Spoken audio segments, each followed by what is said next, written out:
हरे कृष्ण। आज के श्रीमद् भागवत कक्षा में आप सभी का स्वागत है।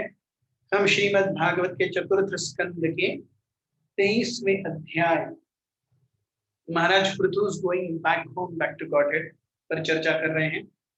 हमने श्लोक क्रमांक 7 से लेकर 11 तक देखा किस प्रकार से पृथु महाराज अत्यंत गंभीर योग साधना में संलग्न हो गए। He practically gave up all kind of sense gratification, and with the singular aim of realizing Lord Vishnu, he started endeavoring very hard towards it. भगवान को प्राप्त करने की इच्छा के से पूरी तरह से अभिभूत होकर के पृथु महाराज अपने सभी ऐश्वर्यों को, अपने सभी परिवारजनों को, अपने राज्य का सबका त्याग कर दिए और वो योग साधना में तल्लीन हो गए।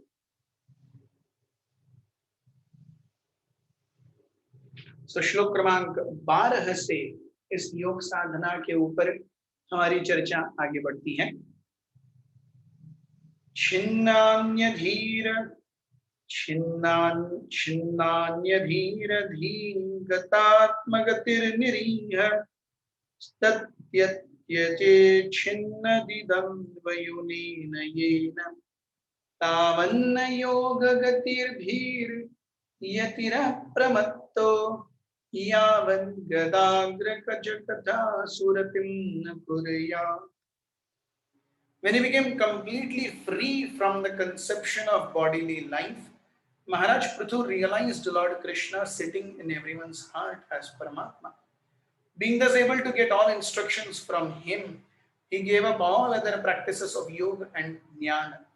He was not even interested in the perfection of yoga and jnana systems, for he thoroughly realized that devotional service to Krishna is the ultimate goal of life, and that unless the yogis and jnanis come to become attracted to Krishna Katha, narrations about Krishna, their illusions concerning existence can never be dispelled. So this is a classic shloka which tells us how Krishna Katha is the only panacea. भगवान के नाम रूप गुण लीलाओं का श्रवण ये एकमात्र उपाय है इस भौतिक जगत को तार करके ऊपर जाने का। हम देखते हैं कि कर्म, ज्ञान, ध्यान इत्यादि सभी मार्गों में भी जब तक एक जीव पूरी तरह से भक्ति में संलग्न नहीं होता, unless the element of bhakti comes in, actually a jiva does not go back home, back to Godhead. Only bhakti, which means जहां पर जीव अपने लिए कुछ नहीं, भगवान की सेवा प्राप्त करने की इच्छा से वो कार्यरत है बस। He doesn't have any personal desire. Only Krishna's satisfaction holds supreme in his heart and mind. ऐसी अवस्था में जीव भगवत धाम को प्राप्त करता है। अगर उस अवस्था तक वो नहीं आता तो वो बहुत लंबे समय तक स्वर्ग लोकों में जाकर के या उससे ऊपर के लोकों में जाकर के ब्रह्म ज्योति में भी प्रवेश करके वो वापस आएगा। लेकिन जब तक भगवान से स्वयं संबंध ऑन अ फिजिकल लेवल, रसपूर्ण संबंध जोड़ने की प्रक्रिया नहीं है, तब तक वो इस जन्म मृत्यु के संसार को पूरी तरह त्याग नहीं सकता।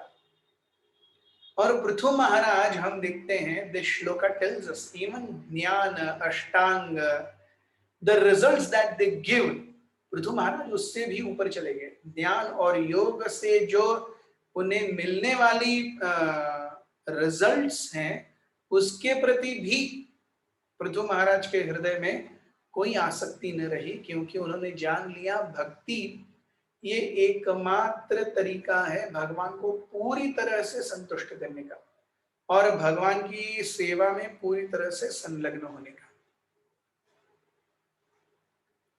So the very important words are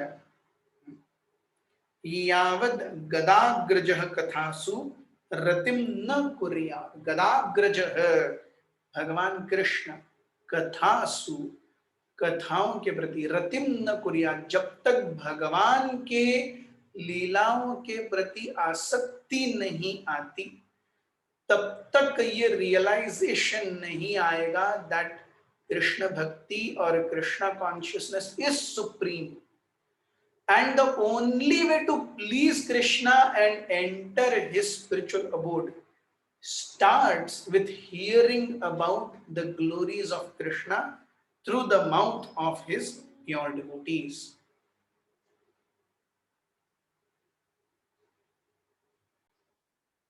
श्लोक क्रमांक 13।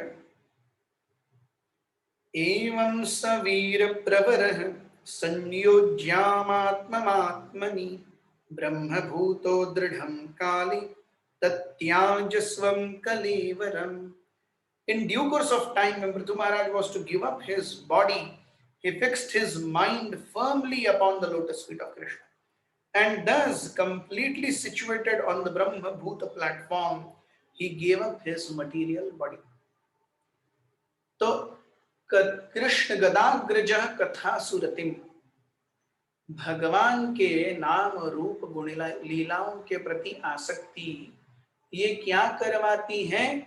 इस भौतिक शरीर और भौतिक देह से हमारी भोग की इच्छाओं को कम करती है और भगवान में सशक्त रूप से प्रेम का आस्वादन कराने में मदद करती है। It helps a sadhaka completely absorb one's consciousness in Krishna. हम देखेंगे, हम काफी लंबे समय से जप करते आ रहे होंगे, लेकिन जपा में इतना स्वाद नहीं आएगा जितना कथा श्रवण करने में आएगा, है कि नहीं? हमने ये नोट किया होगा। Reading and chanting also does not give us so much pleasure as much as hearing about the glories of the Lord, because everything starts with hearing the glories of the Lord. हम जब उस अवस्था को विचार करेंगे जब हम नए नए भक्ति में आए थे, that time hearing about the glories of Krishna also did not feel so much palatable. कई बार हमें लगा होगा, अरे ये क्या, ये तो वही है, अरे ये क्या, ये तो वही है, अरे ये क्या, ये तो वही है, ये क्या, ये तो वही है। लेकिन over a period of time we are able to give up this conception कि अरे क्या यार, ये तो वही है। स्वादु सुवादु पदे पदे, कथा गानम नाट्यम गमनपि वंश प्रिय सखी। So every place, every syllable becomes more and more pleasurable. रस आस्वाद होता है और उस रस आस्वाद की मालिका शुरू होती है भगवान के श्रवण से। सो इसीलिए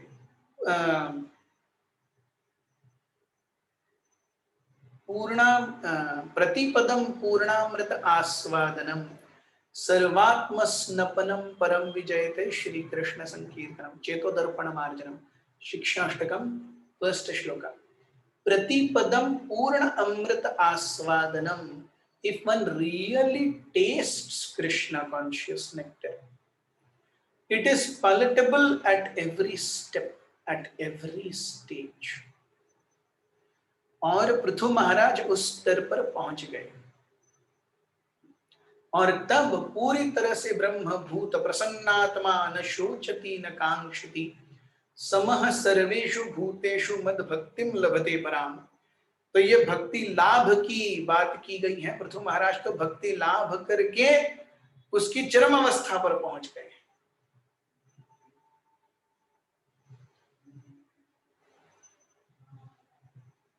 भगवान भगवद गीता में कहते भी हैं, यम यम वापि स्मरन् भावान् त्यजति अन्ते कलेवरम अंतकाले च मामेव स्मरण मुक्त्वा कलेवरम यह प्रयाति स मद भावम याति। वो मेरे भाव को प्राप्त करेगा। न अस्ति अत्र संशय, इसमें कोई संशय नहीं है। So we see remembering Krishna is a process that is to be learned, और हमारी साधना ये उस मार्ग पर आगे जाने का एक बहुत ही महत्वपूर्ण पड़ाव है। जैसे जैसे हमारी साधना और प्रखर होती जाएगी, वैसे वैसे our Krishna consciousness blooms, we will become more and more attached to Krishna and give less and less importance to everything that is external. This should not give us a impetus to prematurely give up our स्वधर्म। यहां पर कहीं भी premature स्वधर्म के त्याग की बात नहीं है। This is a very gradual process which will happen, and when it will happen automatically. किसी भी व्यक्ति को अपने स्व कर्तव्यों को छोड़ नहीं देना चाहिए सोचते हुए कि अरे अब तो केवल भगवान और मैं नहीं। जब तक पूरी तरह से व्यक्ति भक्ति में रममाण नहीं होता, स्वधर्मों से परित्याग ये सहजीय हो जाएगा उसके लिए।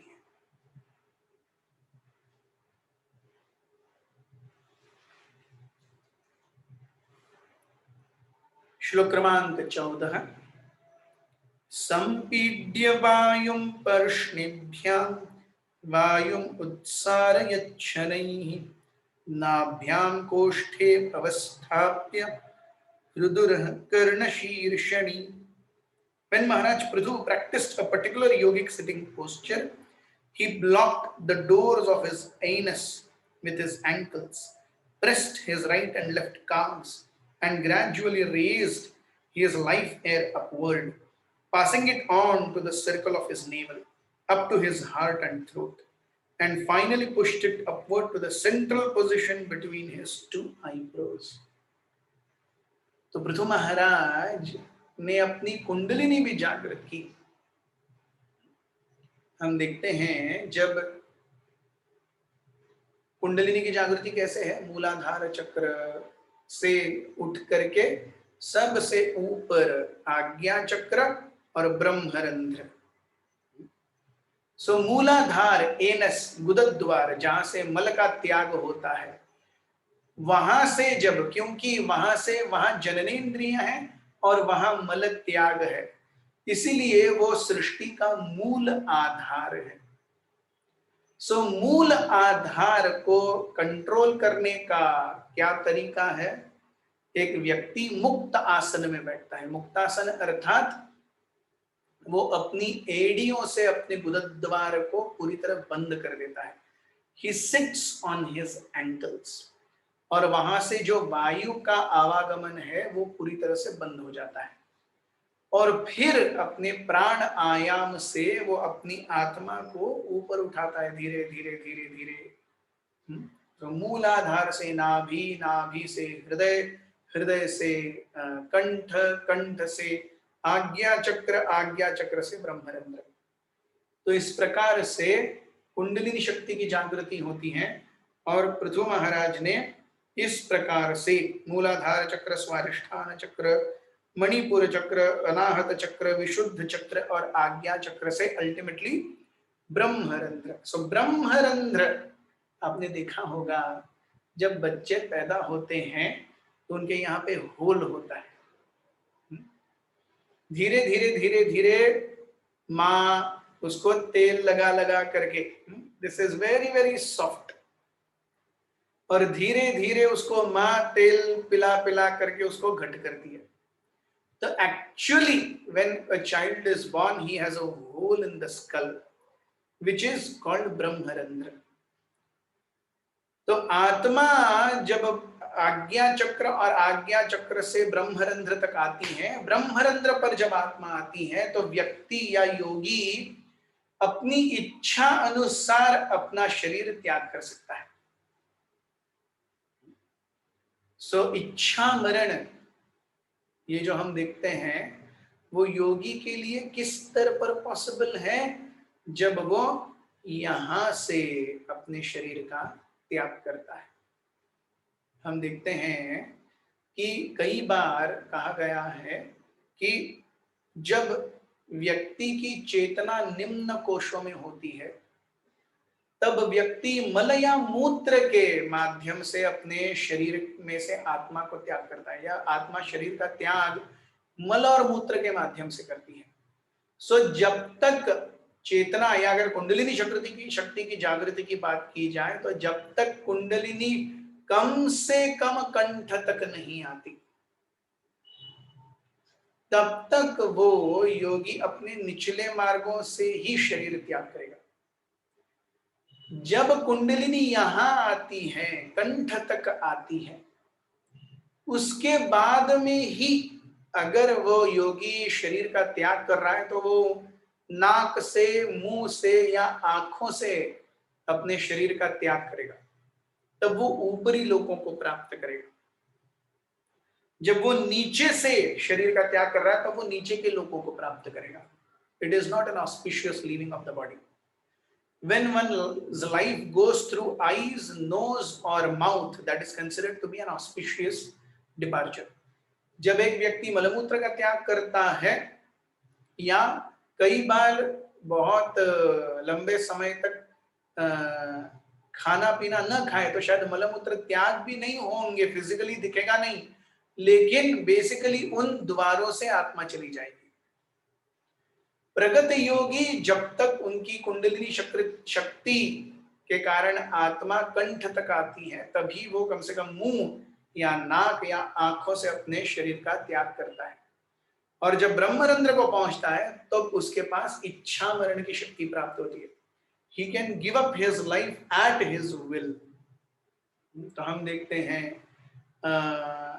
दिन में या उत्तरायण में या शुक्ल पक्ष में ये सब उच्च गतियां हैं, और कृष्ण पक्ष में, रात्रि में, दक्षिणायन में ये सब निम्न गतियां हैं। तो डिवोटी कैन गिव अप इच्छा मरण। हम देखते हैं इन्होंने भी, भीष्म पितामह शंतनु ने उनको इच्छा मरण का वरदान दिया था। वो इसके दिन, मकर संक्रांति के दिन उन्होंने अपने शरीर का त्याग किया, जहां से उत्तरायण की शुरुआत हो रही है।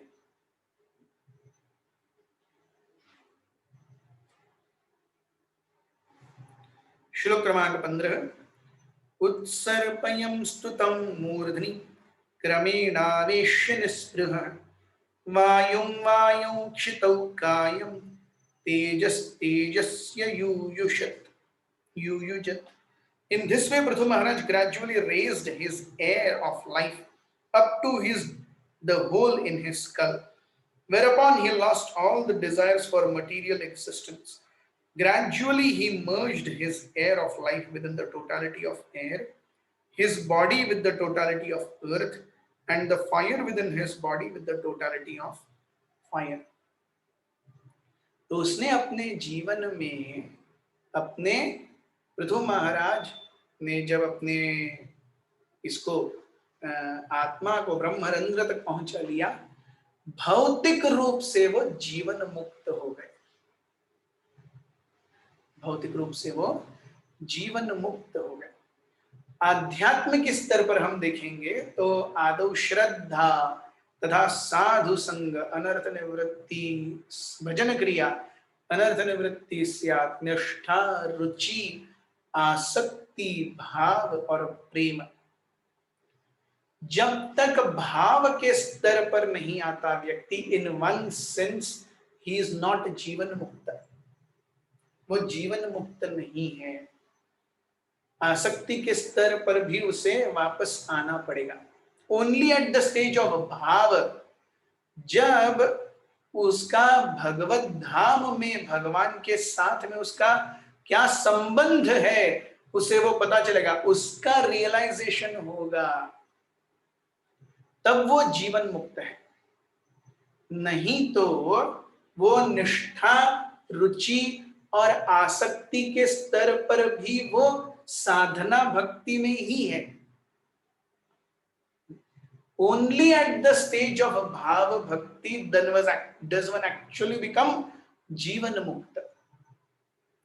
सो भाव और प्रेम, उसी प्रकार से In Kundalini, only when one's life air comes here, आज्ञा चक्र पे, does one become जीवन मुक्त. तब तक वो जीवन मुक्त नहीं है. सो पृथु महाराज ने अपने आत्मा को ब्रह्मरंध्र तक ला दिया, वो जीवन मुक्त हो गए. अब इच्छा मरण यानी जब चाहिए वो अपने आप मुक्त हो सकते हैं. उनके शरीर के जो पंच महाभूत हैं, they as if submerged, the entire body was just existing because life air is there. There is no ichha for bhoga, there is no ichha for material existence. It is just there. Yes. Externally in a vegetative state, internally in the most blissful consciousness of intimate association with the Lord.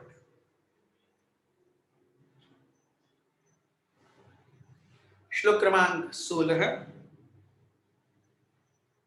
खान्याकाशे द्रवं तोये यथा स्थानं विभागशः क्षितिमंभसि तत्तेज यद्यो वायुनभस्युमम्. In this way, according to the different positions of the various parts of the body, Prithu Maharaj merged the wholes of his senses with the sky, his bodily liquids such as blood and various secretions with the totality of water. He merged earth with, and he merged the earth with water, then water with fire, fire with air, air with sky, and so on. So, Prabhupada ji कहते हैं कि these two verses are very important. यथा स्थानम विभागशः. श्रीमद् भागवत के द्वितीय स्कंद के 15वें अध्याय में ब्रह्मा जी नारद मुनि को बहुत सुंदर रूप से वर्णन करते हैं कि सृष्टि का सृजन कैसे हुआ. तो जहां जहां से जो कुछ भी आ रहा है वहां वहां पर वो वापस चला गया. So we see how the entire creation comes up. First there is sky, from sky there is air, from air there is fire, from fire there is water, from water there is earth. उसी प्रकार से जीव कैसे आता है ये बहुत महत्वपूर्ण है. सो जीव आता है कैसे? उल्टे. So first there is earth element. Earth element कहाँ है? स्त्री का गर्भ और उसमें जो वीर्य जा रहा है पुरुष का, that forms the earth element and the water element. So earth and water both combined, then धीरे धीरे धीरे धीरे श्वास वो उसके शरीर में बढ़ोतरी होने लगती है. बढ़ना यानी फायर. फायर का क्या है? वो सब कुछ कंज्यूम कर लेती है. वैसे ही जो शरीर बड़ा हो रहा है वो अंड और वीर्य दोनों को कंज्यूम करके अपना एक अलग अस्तित्व बनाता है, एक शेप लेता है. वो श्वासोच्छ्वास करने लगता है. शेप लेने के बाद श्वासोच्छ्वास होने लगता है. और श्वासोच्छ्वास शुरू होने के बाद में ये भौतिक देह 9 रंध्रों के साथ में बाहर आता है. So in creation of the material universe, first sky, from sky there is air, from air there is fire, from fire there is water, and from water there is earth. In the embryo of mother, first there is earth and water. From earth and water, fire element is induced. From a fire element, air element is induced. From air element, finally the body structure comes up and the 9 holes are created, and then the body comes out. So यथा स्थानम विभागशः. So जहां जहां से जो कुछ भी आया है वो वहां वहां चला गया. प्रैक्टिकली शरीर निष्क्रिय हो गया. श्लोक क्रमांक 17. इंद्रियेषु मनस्तानि तन्मात्रेषु यथोद्भवम् भूतादिनामनुकृत्य महत्यात्मनि सन्दधि.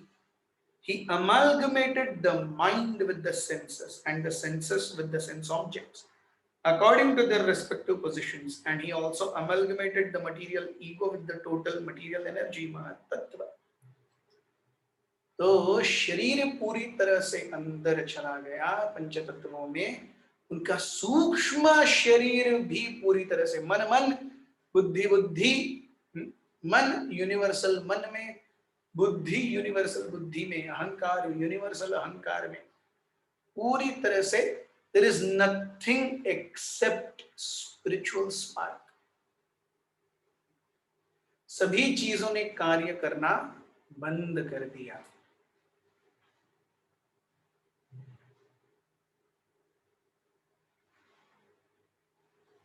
श्लोक क्रमांक 18। तम सर्वगुण विन्यासं जीवे मायामयी न्यधान तम चानुशयात्मानं स्थामसावनुशययै पुमान् ज्ञान वैराग्य वीर्येण स्वरूपस्थो जहान प्रभुः। Prithu Maharaj then offered the total designation of the living entity into the supreme controller of illusory energy, being released from all the designations by which the living entity became entrapped. He became free from the knowledge of renunciation, free by knowledge and renunciation, and by spiritual force of his devotional service. In this way, being situated in his original constitutional position of Krishna consciousness, he gave up this body as the Prabhu or the controller of senses. Very, very important. जब तक स्वामित्व है, he gave up his existence as Prabhu.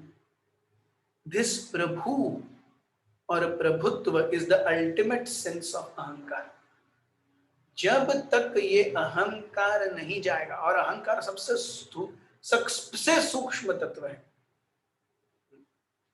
हम देखते हैं सबसे स्थूल है पृथ्वी, उससे कम स्थूल है जल, उससे कम स्थूल है अग्नि, उससे ज्यादा सूक्ष्म है वायु, उससे ज्यादा सूक्ष्म है आकाश, आकाश से सूक्ष्म है मन, मन से ज्यादा सूक्ष्म है बुद्धि, बुद्धि से ज्यादा सूक्ष्म है अहंकार, और इस अहंकार के आगे डायरेक्ट स्पिरिचुअल वर्ल्ड आत्मा।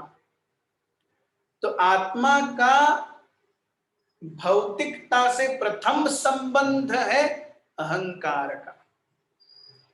तो पृथु महाराज ने अपने स्थूल शरीर को यूनिवर्सल एलिमेंट्स में डाल दिया, अपने सूक्ष्म शरीर को यूनिवर्सल एलिमेंट्स में डाल दिया, अहंकार तक विलीन हो गया। उनका अस्तित्व as I, as Prabhu, completely finished. What was left was only spiritual spark and pure Krishna consciousness. So स्थूलत्व और सूक्ष्मत्व ये दोनों जड़त्व के दो भाग हैं। Material nature has two aspects, subtle aspect and gross aspect. So material nature जड़ तत्व ये सूक्ष्म तत्वों में मन बुद्धि अहंकार के रूप में दिखता है, और स्थूलत्व के रूप में पृथ्वी जल अग्नि वायु और आकाश के रूप में दिखता है। ये दोनों कवरिंग्स को भेद करके पृथु महाराज ने अपनी आत्मा ब्रह्मरंध्र को त्याग दिया, भगवान के श्री चरण कमलों में वो स्थित हो गए। So this is very important, and what helped him? Knowledge and वैराग्य, ज्ञान और वैराग्य। ज्ञान किस चीज का? हमारे दासत्व का और भगवान के प्रभुत्व का। वैराग्य किस चीज का? इस भौतिक जगत में अपने आप को प्रभु मानने की इच्छा का वैराग्य। ये वैराग्य कहां से आ रहा है? शुद्ध ज्ञान से, जो जीव को बताता है कि अपना हम दास हैं और भगवान स्वामी है। So the door to spiritual realization stems from spiritual knowledge and spiritual realization, which promotes external वैराग्य। तो जब तक वैराग नहीं है। अगर कोई प्रीमेच्योरली बहुत ज्यादा भक्ति का आडंबर कर रहा है, वो पूरी तरह ढोंग है। उसके मन में पूरी तरह से भौतिक इच्छाएं हैं, अब तक वो गई नहीं है। जब तक कृष्ण की कथाओं में पूरी तरह से मन रममाण नहीं होगा, तब तक ये भौतिक आसक्ति, अहम और मम की इच्छा नहीं जाएगी। So the basic of Krishna consciousness is संकीर्तन, सम्यक रूपेण कीर्तन।